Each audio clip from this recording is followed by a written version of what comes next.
Perpendicular distance या force into arm of couple क्या होता है, ये टॉर्क होता है। इसके बारे में अब हमने डिस्कस करना है। तो हमने क्या किया, ये देखो एक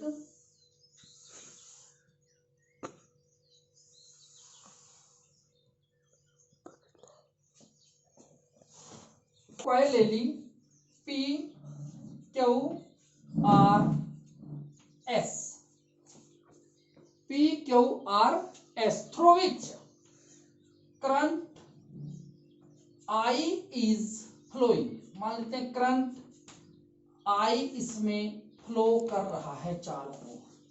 अगर करंट आई फ्लो कर रहा है तो ध्यान से देखेंगे मेरे हाथ की ओर को लेफ्ट, फोर्स निकालने के लिए हम कौन सा रूल यूज करते हैं, लेफ्ट हैंड रूल। ये देखो ऐसे, तो मैग्नेटिक फील्ड ये है फोर्स किधर को है, परपेंडिकुलर ऊपर की ओर को, करंट ये आ रहा है करंट, और इधर को आ रहा है मैग्नेटिक फील्ड। ये देखो ये आ गया आपका मैग्नेटिक फील्ड। मैंने ये लिख दिया बी, इसने यहाँ पे एक एंगल बनाया थीटा।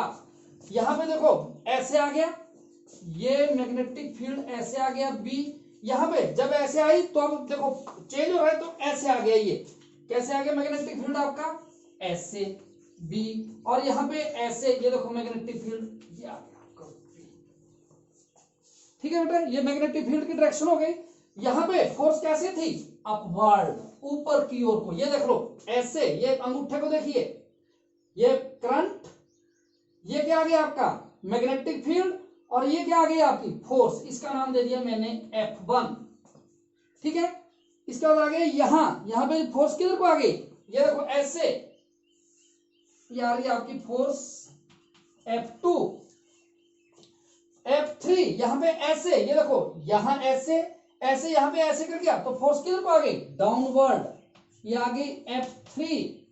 और निकालनी हमने F4, फोर्स कैसे आ गई, ऐसे, तो ये चलेगी ये आ गया आपका F4। क्या, एक बार फिर देखेंगे, ऐसे यहाँ पे ऐसे, और ये ऐसे, तो ये मैग्नेटिक फील्ड हो गई आपकी रेक्टेंगुलर कॉइल। अब हमने निकालना है, अब शुरू से देखेंगे। Consider a rectangular coil PQRS through which current I is flowing as shown in figure. Now according to left hand rule, the direction of magnetic field in different arms PQRS as shown in figure. हमने यहाँ पे consideration ले लिया कि left PQ is equal to RS is equal to length। ये PQRS ये किसकी है, लेंथ है, and SP is equal to QR is equal to breadth। ये लेंथ और ये ब्रेड्थ है किसकी, कंडक्टर की। एंड सारे में करंट कितना फ्लो कर रहा है, करंट आई फ्लो कर रहा है। अब हमने क्या निकालना कि late F1, F2, F3, F4 be the force acting on the rectangular coil due to the flow of the current in the coil। हमने क्या मान लिया कि इसमें जो करंट फ्लो कर रहा है उसकी वजह से क्या हो गया, मैग्नेटिक फोर्स जनरेट हुई, वो डिफरेंट आर्म में अलग अलग है। देयरफॉर क्या कौन कौन सी आर्म थी, P Q Q R R S and S P, ये जो डिफरेंट आर्म थी। देयरफॉर सबसे पहले मैं निकाल रहा हूं force on S P. Now force on side SP, मैंने क्या नाम दिया इसका, F1। F1 किसके बराबर बन की बेटा, I इंटू क्या होता है, ये होता है फार्मूला आपका F is equal to BIL। तो I ये आ गया, B के बराबर है, इंटू लेंथ कितनी है SP, मैंने लिख दिया SP क्रॉस B, क्या बन गया बेटा ये, इंटू ये देखो इसकी डायरेक्शन इधर को है, मैग्नेटिक फील्ड करंट के साथ एक थीटा बना रहा है, ये इधर को और ये इधर को, तो थीटा कितना डिग्री का बना, मैं अगर इसको ऐसे ले लूं तो बन गया थीटा में F4 is equal to BIBS, एक मिनट बेटा, SP किसके बराबर है, BP sine of 180 minus theta, क्या बन गया बेटा ये F4 is equal to B IV sine of theta, because 180 minus theta is sine theta. अब मैं इसके जस्ट ऑपोजिट F3 को कैलकुलेट कर रहा हूं। इसने यहाँ पे मैग्नेटिक फील्ड ने यहाँ पे एक एंगल बनाया, कितना, थीटा बनाया हुआ है। ये क्या बन गया, ये फोर्स थी आपकी F1। अब आ रही है आपकी F3। F3 किसके बराबर बन गया बेटा, I QR into B sine theta. कितना बन गया बेटा ये, F3 is equal to BIB sine theta. ये इक्वेशन 1, ये इक्वेशन 2। क्या क्लियर हो गया, इसे क्लियर हो गया। Both forces 1 F1 and F3। F1 ये देखिए कैसे, ये अगर अपवर्ड है, ऊपर की ओर को है, तो ये किधर को लग रही है, डाउनवर्ड, नीचे की ओर को लग रही है। ये कैलकुलेट कर दी जब मैंने लेफ्ट हैंड रूल लगाया था, फ्लेमिंग्स लेफ्ट हैंड रूल। तो इसका मतलब क्या हो गया, F1 and F3 forces are equal in magnitude but opposite in direction, therefore F1 and F3 cancel out in pair. ये दोनों कैंसिल हो गई, ये ऊपर वाली ऊपर को, नीचे वाली नीचे को, मैग्नीट्यूड में बराबर थी तो कैंसिल आउट हो गई। अब बारी आती है किसकी, F2। नाउ F2 किसके बराबर बन गया बेटा, I इंटू कितनी है, PQ क्रॉस P साइन, कितने डिग्री का एंगल बन रहा है, 90 डिग्री का। कितना बन गया, F2 is equal to BIPQ किसके बराबर है, L। Similarly F4 BI into कितनी है लेंथ, RS इंटू B, ये भी कितना बन गया, साइन 90। ये क्या बन गया, F4 is equal to BIL। ये इक्वेशन 3, ये इक्वेशन 4। ये भी फोर्सेस क्या है, both are forces equal in magnitude, opposite in direction, but they form a couple. वो क्या कर रही है, एक कपल बना रही हैं, जिसकी वजह से कॉइल क्या कर गई, रोटेट कर गई है।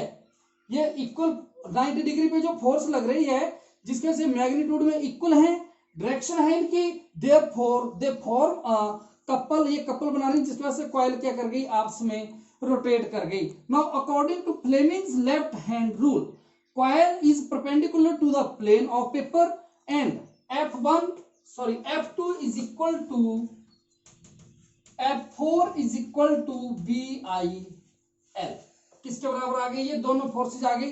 F1 is equal to F4 is equal to किसके बराबर आ गई, the effect is that it rotate the coil in anti clockwise direction. किस डायरेक्शन में रोटेट कर गई बेटा, कॉइल एंटी क्लॉकवाइज डायरेक्शन में रोटेट कर गई। देयरफॉर अगर ये रोटेट कर गई, then there is the production of torque. और टॉर्क किसके बराबर होता है, टॉर्क इज इक्वल टू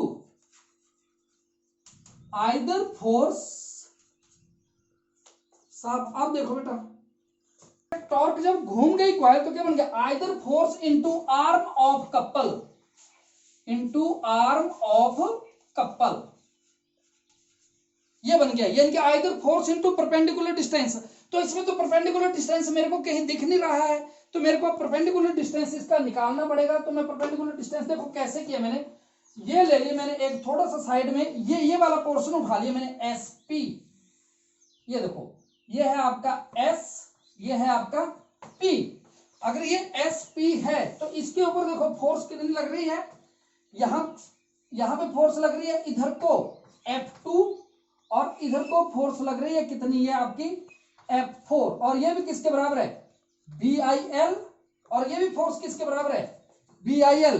ये इधर को कॉइल क्या कर गई, रोटेट कर गई इसे, किस डायरेक्शन में, एंटी क्लॉकवाइज डायरेक्शन में। अब मेरे को परपेंडिकुलर डिस्टेंस निकालना पड़ेगा। मैंने क्या किया, ये इसके परपेंडिकुलर, लेकिन यहाँ पे इसने बनाया एंगल थीटा और मैंने इसको ऐसे कर दिया, इसका नाम रख दिया मैंने T।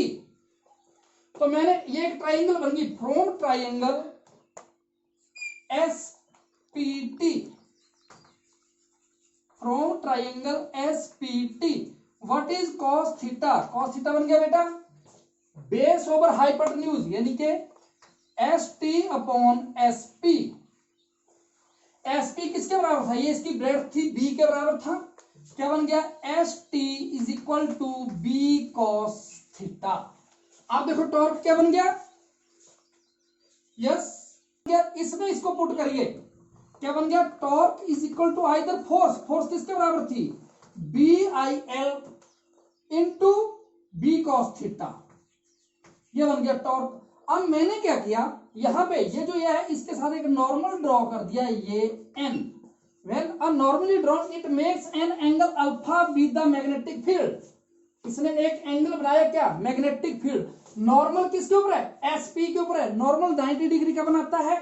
तो it is clear from this figure that theta plus alpha is equal to 90 degree. तो यहां से थीटा क्या बन गया बेटा, theta is equal to 90 minus alpha, जरा इसमें रख दीजिए, क्या बन गया, torque is equal to B I L cross B, length into breadth किसके बराबर होता है, एरिया के बराबर होता है। मैं लिख दिया B I A cos of 90 minus alpha, cos 90 minus alpha बन गया sine alpha, torque is equal to B I A sine alpha. If coil has N turns, मान लेते हैं कॉइल में एन टर्न हो, तो ये इक्वेशन क्या बनेगी, torque is equal to N B I A sine alpha. Also ये स्टेप बेटा आपको याद रखना है, N I A it is equal to M, magnetic dipole moment होता है एन आई ए, तो ये क्या बन गया, torque is equal to M B sine alpha. अब मेरे को क्या करना है, वेक्टर नोटेशन में लिखना है, क्या बन गया, torque is equal to M cross B, that is all about this coil. Now some special cases arise here.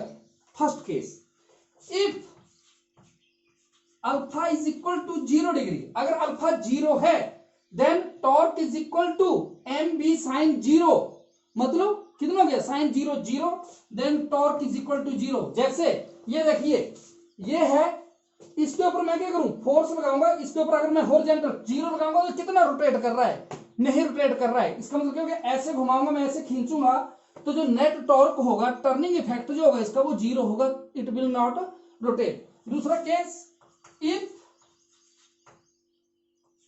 Alpha is equal to 90 degree, अगर 90 होता है then torque is equal to M B into 1, और torque is equal to M B, मतलब 90 degree लगाऊंगा, देखो इसके 90 degree ये लगाए, ये या पीछे से ऐसे लगाऊंगा, इजीली रोटेट करेगा।